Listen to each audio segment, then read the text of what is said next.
Teresa, why don't you read us homework problem number 4? Why does prohibiting communication make no difference in the outcome of a strictly competitive game among perfectly rational players? Okay. If you look back on page 126, you'll see Resnick characterized strictly competitive games.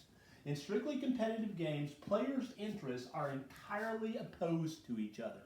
In other words, one player's game is in an outcome equals the other player's loss. Or if you have multiple players, the players that win, basically their gains equal exactly the losses of other players in multiple player games. And if you're playing these kinds of strictly competitive games with perfectly rational agents, you know that they are trying to maximize their own utility. And by maximizing their own utility is going to be the loss to you of some of your utility, because your utilities are exactly opposed in strictly competitive games.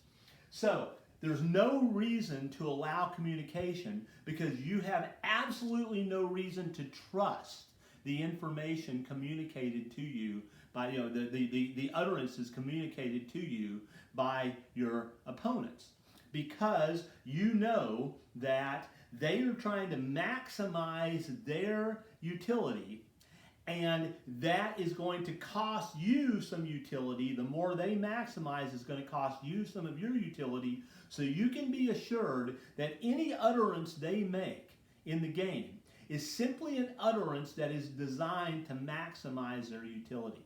So you have no reason to trust any utterance that any other player makes in a strictly competitive game.